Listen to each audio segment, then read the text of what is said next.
Siyempre sa lahat pa ng mga nakatutok today. Ang ganda nung sinasabi ngayon sa ating partner na sa Zephaniah 3:17. Alam mo sabi niya, nasa piling mo ang Panginoon na iyong Diyos at ang kanyang kapangyarihan na magbibigay sa iyo ng tagumpay. Siya ay magagalak sa iyo at ang pag-ibig niya ang magbibigay sa iyo ng bagong buhay. Di ba? Ang ganda. Sabi ho mga kaibigan, ito po sa ating binabasa. Ano po?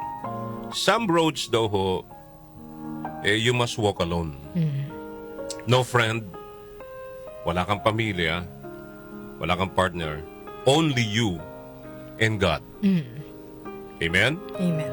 At sinasabi rin na some battles, you must fight alone. Okay? No crowd, no applause, walang palakpakan, no recognition. Only you and God. And some storms sa buhay po natin, you must endure alone. No shelter, no shortcut, no escape.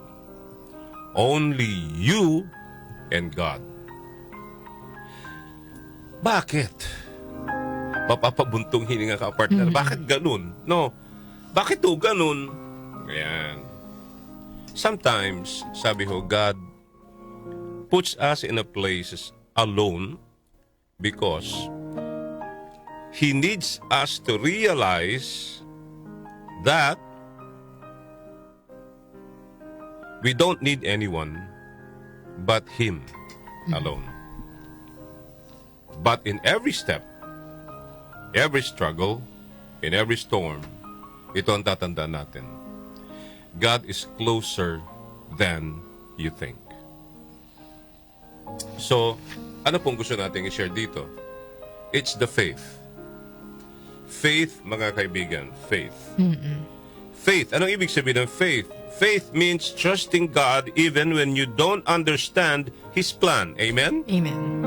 Tandaan na, when I say faith, ibig sabihin, mga ka-music, trusting our loving God even when you don't understand His plan. Alright? Just like sino? Noah. Just like Noah, ladies and gentlemen, who built the ark by faith. Hindi niya nakikita Diyos eh. Inutusan lang siya, di ba? Pero, gumawa siya ng ark. Right? By faith. Before he ever saw the flood. Nasa Ibro po yan. At naniwala siya nung dumating, naniwala siya mga kaibigan, sa Panginoong Diyos nung dumating ang matinding baha. Sabi ho, faith isn't based on what we can see. Sometimes kasi tayo mga tao kung ano yung nakikita lamang ho natin, yun yung pinaniniwala natin, di ba? Yun ang kaibahan ng faith partner. Hindi mo nakikita eh. Di ba? Kumbaga hoping ka eh. Di ba? But on God's faithfulness and His word, God says, what does this word, faith, refers to? Faith is the genuine belief, mga kaibigan, and the sincere heart that humans should possess when they cannot see or touch something. Okay? When God's work does not align with human notions, when it is beyond human reach, mga kaibigan. That's the faith I'm talking about. So, okay ba tayo? Okay ba tayo? Yung pananampalataya pa rin po natin sa Panginoong Diyos, mga kaibigan, ay nako, sana ho'y huwag magbabago. Ha? Huwag babaguhin. Oo, huwag kayong mawawalan ng pag-asa sa buhay. Oo. Huwag nyong tawag dito Darlene, yung ating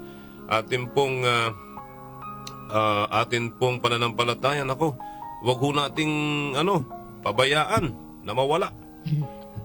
Dahil nga sabi nga ho natin, hindi man ho natin nakikita ang Diyos, pero napakarami na hong milagro, pagpapatunay mula noon hanggang ngayon sa buhay po natin. Amen? Amen. Alright, sige. Yan po ang ating food for the soul and food for the spirit today. Sina Joel Grospe at Darlene Olaño, OMOK sa 774.